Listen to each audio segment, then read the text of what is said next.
of November 21st, 2021, a 911 dispatcher in Gwinnett County, Georgia, answered a call from a woman named Amari Hall. Brittany said she was extremely concerned for her daughter's safety. She said her 8-year-old had been there when she fell asleep, and when she woke up, the door was cracked open and the child was gone. She said her daughter had autism, that she needed daily medication, that she had never once gone anywhere alone. The dispatcher logged it as a missing child. Search teams were assembled. Helicopters swept the area. K-9 units worked the surrounding woods. For the next 2 days, an entire county searched for a little girl named Amari Hall. But 48 hours later, what investigators found would leave an entire community completely speechless. This is the story of Amari Hall. Her full name was Nicole Amari Hall. She had always gone by her middle name, Amari. Her grandmother, Barbara Wright, described her as the smiliest, most vibrant child she had ever known. Not the happiest. Amari loved the kitchen. She and her grandmother would cook together, and it was the kind of thing that becomes a memory you carry for the rest of your life. A child standing next to you at the stove, completely at home. She loved dressing up. She adored her younger brother Jakari and her little sister Zaire, and she was openly, physically affectionate with both of them in the way that only the oldest child of a close family tends to be. She had been diagnosed with autism. She needed daily medication. When Amari lived with Barbara and attended school, she was bright, curious, and kind. She looked forward to class every morning. She had never once been a problem to anyone. Amari lived with her mother, 27-year-old Brittany Hall, and Brittany's girlfriend, 29-year-old Celeste Owens. The two women had been together for several years. By the autumn of 2021, all 5 of them, Brittany, Celeste, Amari, Jakari, and 6-year-old Zaire, had been living inside a single room at the Hometown Studios Hotel on Jimmy Carter Boulevard in Peachtree Corners, Gwinnett County, Georgia. They had been there for about 3 months. The children were being homeschooled. No teachers, no school counselors, no classmates, no adults from the outside world who saw these children on any regular basis. Whatever world existed for Amari and her siblings existed almost entirely within those 4 walls. And what was happening inside those walls had been happening for a long time. Sunday, November 21st, 2021, 9 in the morning. A 911 dispatcher in Gwinnett County answered a call from Brittany Hall. Brittany said she was extremely concerned for her daughter's safety. She said Amari had been there when she fell asleep, sometime between midnight and 1 in the morning. She had deadbolted the hotel room door before going to sleep, but when she woke up, it was cracked open and Amari was gone. She said she had already searched the entire building before picking up the phone. She told the dispatcher that Amari was autistic, that she needed her daily medication, and that she had never been anywhere alone before. But she was holding on to hope, she said, because her daughter was smart, very switched on, very observant. If Amari had left on her own, Brittany explained, she probably wouldn't have shut the door behind her, because the latch made a noise and could wake the whole room. She said they had no family in the area, no one Amari could have walked to. They had been having some behavioral issues with her lately, so running away wasn't an impossible theory, but it had never happened before. It was a detailed, composed account. It sounded exactly like a mother who knew her daughter. Celeste told officers separately that she had been at her grandmother's house with her sister the night before and had come back around 4 in the morning. She said she went straight to sleep, only to be woken by Brittany telling her Amari was gone. 3 hours after the initial call, Amari's description was everywhere across local media. 8 years old, African American, 4'10", around 80 pounds. Last seen in a blue Tweety Bird jacket and a blue and white pajama set, wearing her glasses. rainbow light-up shoes that lit up when she walked. Right now, the desperate search continues to find 8-year-old Nicole Amari Hall, who vanished from this hometown studio hotel here in Peachtree Corners. Investigators say she's been missing since early Sunday morning. Amari's family tells us the 8-year-old is autistic and in need of daily medication, adding to the urgency of the search.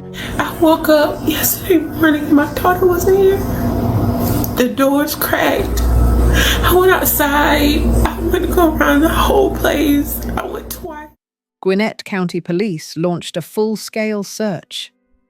K-9 units swept the surrounding streets and woods. Helicopters covered wider and wider areas as the morning went on. Officers pulled surveillance footage from the hotel, from the car wash across the street, from every nearby business with a camera pointed toward the road. Door-to-door searches worked through the hotel room by room.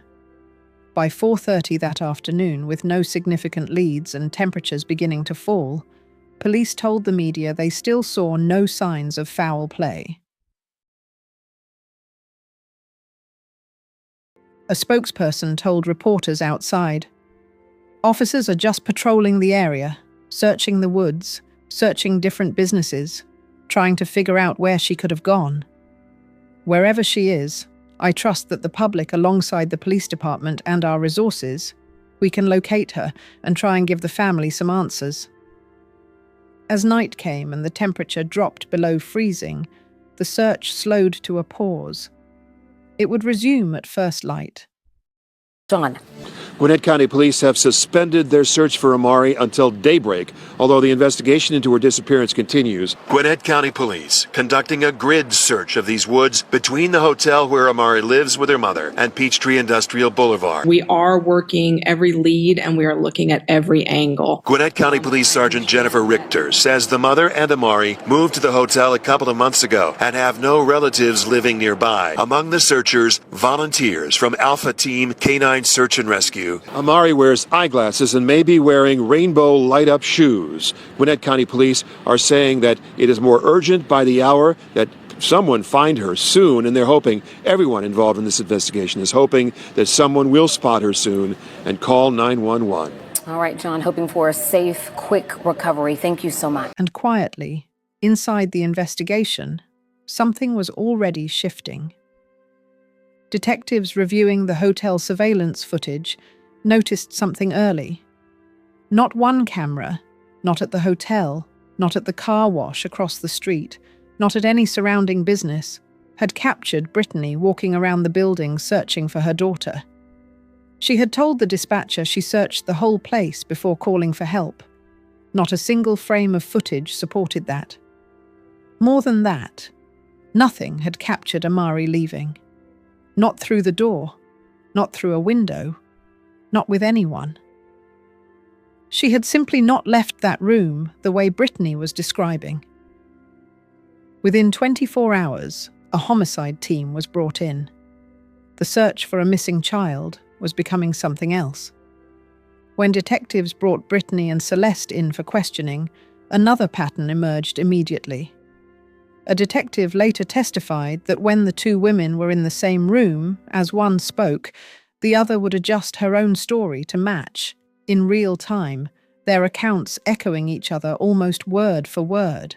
So investigators separated them and interviewed them individually. Asking you all these questions and we're trying to get specific every detail. It's not because we're like, ooh, what's Celeste doing? No, it's because we're trying to figure out at some point this child has gone missing, right? And the best way for us to figure that out, even if it seems doesn't make sense, like why are they asking this? What's this have to do with that? We want to know every specific detail for every moment that you went through in the last like 72 hours. We can put everything together and we can figure out, okay, so where's the 8-year-old? What's going on? But in order for us to build this crazy picture, to be able to try to figure that out, we got to know everything. How did the kids know you? Like, do they call you Celeste? Do they call you mom number 2? Like, what? They call you dad? Okay. And what time was that when you got back yesterday?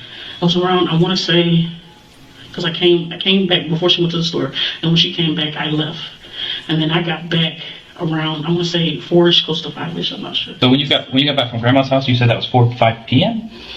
No, 8 a.m. 5 a.m. Now, when you get back around 4 or 5, did you notice that the kids were in their bed? Or? I didn't. Well, it's like I didn't think to notice that she would go. So you just wanted to go to bed. You weren't really like checking to see if they were there or not. You just assumed they were. Yeah. And was Brittany was home when you did that? When you got in? Okay. I was asleep, and that's when Brittany woke me up and said, "Hey, we gotta find it. We gotta." And I'm like, "What happened? What's going on?" And then that's when she went outside and started looking. When was the last time you actually saw Nicole Saturday? The last time I saw her was before I left. Before Brittany came back, and before I left, that was the last time I. So Brittany gets back from BP. As you're leaving with your sister, you do see Nicole. You see her there. You know she's there. When I got back from the store, I didn't know for sure. But before she left the store, she was there. But when I got back early that morning, I didn't look to see. No, okay. So before you left with your sister, that was the last time I saw her. So when you were leaving to go with your sister to grandma's house, that's when you saw her there. She never even if she wants to go outside, she'll always ask. Both of us. She don't just ask one parent. She'll ask both of us. Do you know where Nicole is? No, I don't. No. Did you take Nicole from home? I did not take Nicole from home. Did anything happen to Nicole within the last 24 hours that you're aware of that caused her any type of injury? No. No. Is Nicole alive that you're aware of? That I'm aware of, yes. Is she dead that you're aware of? No. No. Okay. Do you have any reason to believe that she would not be okay? Well, any kid that's wandering out, I assume the worst. Okay. Do you know anything about her whereabouts? No, I said the same thing we've been saying 20 times today. We're going to step out for a second. We're going to go talk to Brittany for a little bit, and then we'll get back to you, okay? All right. Okay. Alone, Celeste's story fell apart quickly. She said she had been with her grandmother and sister the night Amari went missing. Investigators checked. Her family had not seen her in months. It was, as detectives would later describe it, an easily provable lie. I can't recall the time. Morning, afternoon, evening? The first time I left, I went to the store. It was morning.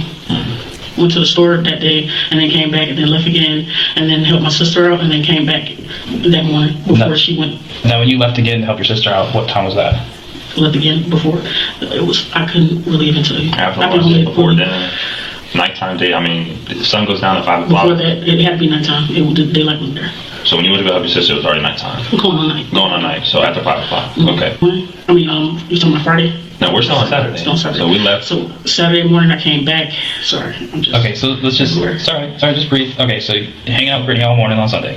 You go to the store, you come back, and then you leave again when it's kind of dark to go help your sister, and then you come back. When you get back. Often. Sometimes I don't wake up. Sometimes I just. Well, I'm not talking about sometimes. I'm talking about just yesterday. Just Saturday. Just yesterday.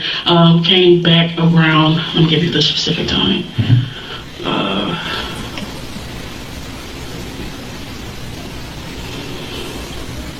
Bad times. I think. I want to say, because I came back. It was evening. It was dark. I want to say.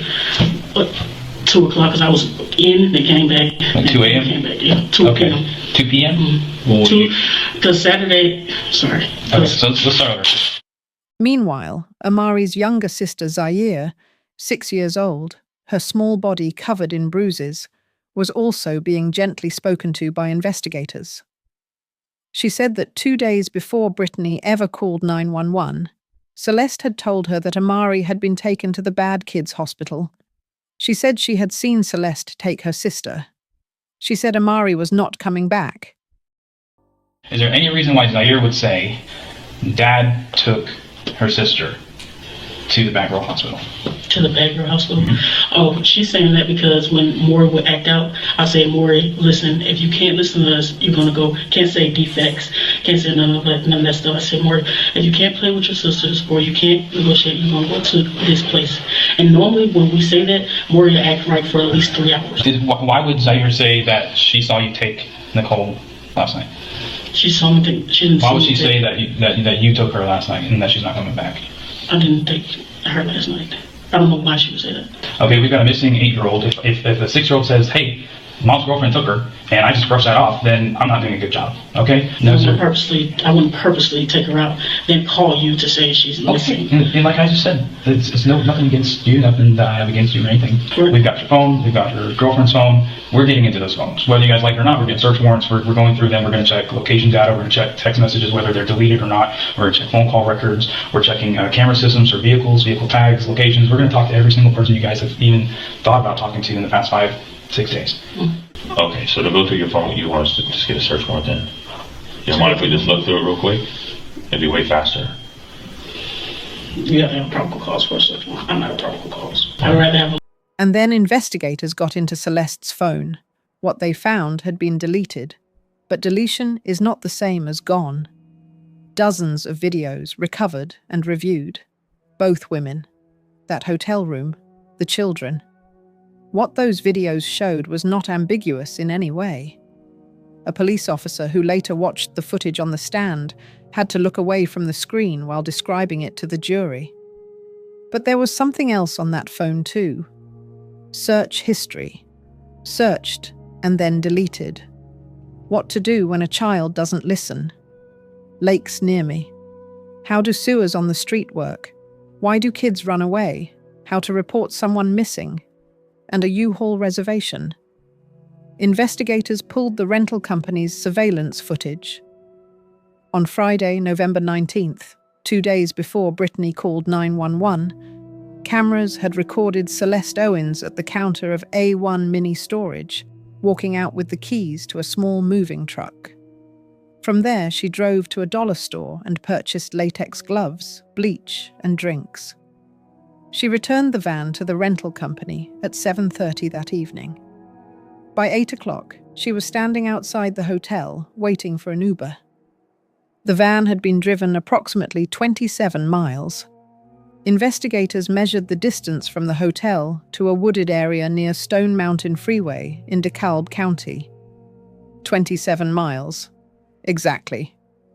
Amari Hall had died on November 19th, 2021. The 911 call reporting her missing did not come for another 2 days. She was never missing. I just want to talk to you away from her, separate me. Yes.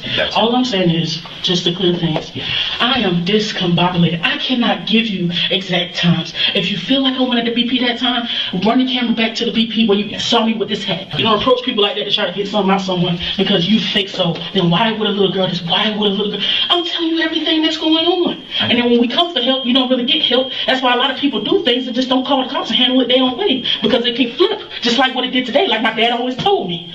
Anything can flip with cops. So it just pisses me off because I've been out all day. I've been answering you respectfully all morning. Respectfully all morning. Then I get here and I'm in the room that I've never been in before that I've seen on First 48 and being chastised with questions trying to make me, I think you did it. As soon as he said that, it broke me to the core. Because if I did it, I damn sure wouldn't be in that hotel. I would be going on the run. Because like I might as well take matters in my own hands or hire a private investigator. Like I wanted to do today. I said, babe, if they can't actively find today, when we get up on money, we're going to hire a private investigator to also help. Information I gave you, the information she gave you, when she woke up, she was not there. That's it. You can flip the bed. You guys check the bed 10 times. Go flip it again. We give you permission to go in there. If you guys asked us, but you guys kept coming in, but you know you gotta have warrant to come in anyway, but we opened the door and let you come in. So it's like, just have some respect for it. It's like, come on, we wouldn't be calling you. By Tuesday morning, November 23rd, both women were already in custody, arrested on child cruelty charges, based solely on what the phone videos had revealed, before Amari's body had even been located. Then Brittany told them where to look. She said Celeste had killed Amari. She said she had not gone with Celeste when the body was moved, but she knew the general area where it had been taken. She pointed investigators toward DeKalb County. Detectives drove to the Stone Mill Trace neighborhood, roughly 15 miles from the hotel. At 10:45 on a Tuesday morning, they found her. Amari was wrapped in 3 white trash bags, tied together with black rope. She was partially buried under dirt and leaves. The medical examiner's findings told the full story of what the months inside that hotel room had actually looked like. Multiple fractures to the skull, fractured ribs, a lacerated liver. Something had struck her body with enough force to crush the organ against her spine. Internal bleeding, severe and prolonged malnutrition. She weighed 54 pounds. Nearly 30 pounds below what was expected for a child her age. The official cause of death, battered child syndrome. Police Chief J.D. McClure stood before the cameras and told reporters that his heart went out to Amari's extended family. that investigators had worked diligently and extremely hard. And then he said something that landed on everyone who heard it. He said the investigation had found that Amari was never, in fact, missing. She had never been missing. Celeste Owens and Brittany Hall were indicted separately in 2022. Because Brittany had placed the blame entirely on Celeste, the two were tried individually. Celeste went first. Her trial began in December 2024. She pleaded not guilty to every charge. Her defense argued the prosecution had not proven beyond a reasonable doubt that Celeste personally delivered the blow that killed Amari, that there was no direct evidence, that it could have been Brittany. The prosecution's answer was methodical. It does not matter who struck the final blow. Because of what battered child syndrome means medically, because of what months of repeated, sustained violence does to a child's body, every single act of abuse was a contributing cause of death. There was no one fatal moment to isolate. The killing had been happening slowly over a very long time, and both women had been there for all of it. Bond today. Any other questions? Brittany Hall faced a judge for the first time in a Gwinnett County courtroom Wednesday. Gwinnett police say the woman told them where they could find the body of her 8-year-old daughter after her arrest Monday night. There is no bond on the felonies have been denied, says you're a danger to the person. Only a Superior Court judge sitting in your case can grant a bond. Do you understand that? Do you know what that means for you? It means you're going to be here for a while, okay? Hall's partner, 29-year-old Celeste Owens, also appeared in court. She's charged with felony murder, making false statements, cruelty to children, and concealing a death. Both women asked for an attorney, a judge assigning each of them a public defender. The judge said a date has not yet been set for next appearances. Until then, both women will remain locked up. The evidence was substantial. Surveillance footage placing Celeste at the U-Haul rental on November 19th. The 27 miles on the van.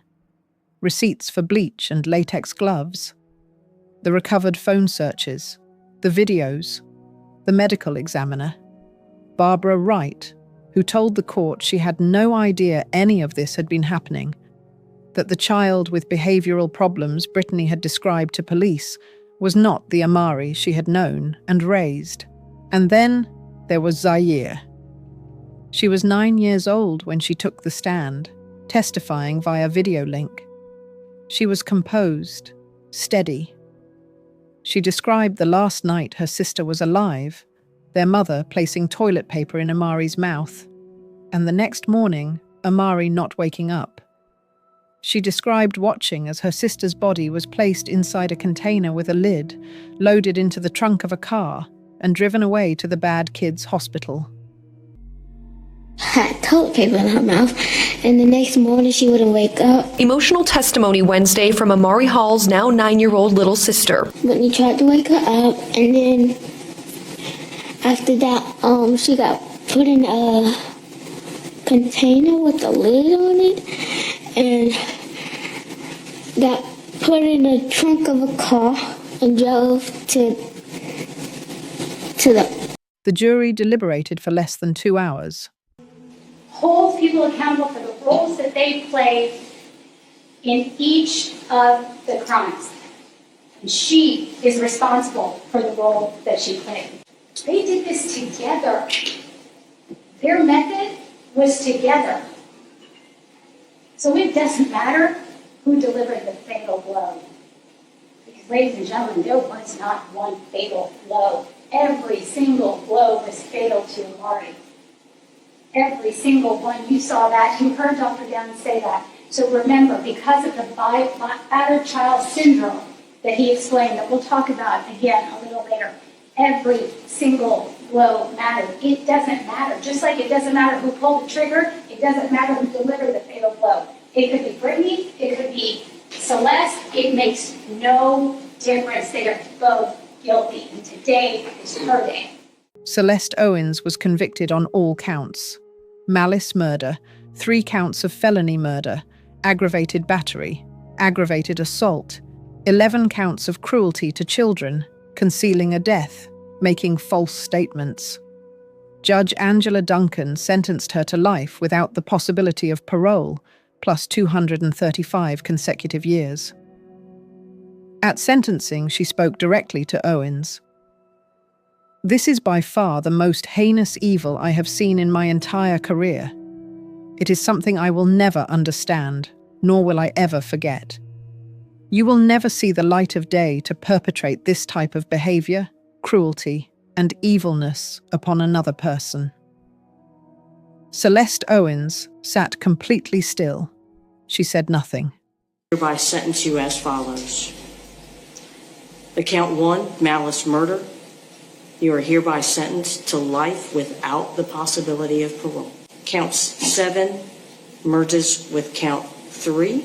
Count 6 merges into count 3. And count 5 merges to count 2. On the remaining counts, counts 8 through 18, and counts 19 and 21, the court does hereby sentence you to consecutive 235 years. So life without parole plus 235 years.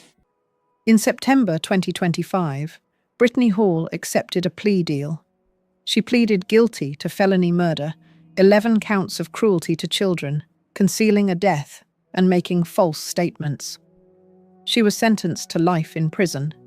She had been on probation for prior felony charges, theft and assault, at the time of her arrest.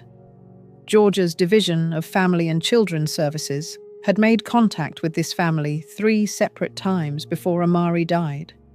In 2015, in 2017, and again in 2021, the same year she was killed. That final report listed concerns that included bruises, welts, and abrasions on the children. The case was closed. The agency later stated it had no reason to believe the child was in imminent danger. 3 contacts, 3 closed cases, 1 dead child. Amari's brother Jakari and her sister Zaire are no longer in state custody. They live with their grandmother Barbara and her husband now. The same woman who cooked alongside Amari at the stove. The same woman who kept calling long after the calls stopped being answered. She has her grandchildren. She is raising them. Barbara gave a statement at sentencing. She said she would never get to see Amari play sports. She would never teach her how to drive. She would never get to see her go to prom or do the things that grandmothers and granddaughters are supposed to do together. She said her heart was broken into millions and millions of pieces that she had not been able to put back together. This case is a devastating reminder of what can happen when the people meant to protect a child are the very ones causing her harm. Amari was failed not once, not twice, but repeatedly, by the adults in her home, and by a system that had her name in its files and still walked away. She was isolated from the world on purpose, hidden inside a hotel room where no teacher, no neighbor, no outsider could see what was happening to her. And by the time anyone looked closely enough, it was already too late. Amari's life had barely started. She was 8 years old, with rainbow shoes that lit up when she walked, a love for cooking, and a grandmother who described her as the smiliest child she had ever known. She was killed by the very people she was supposed to trust the most. Every child deserves safety. Every child deserves love. Every child deserves a future. Amari deserved so much more than the life she was given and the fate she was handed.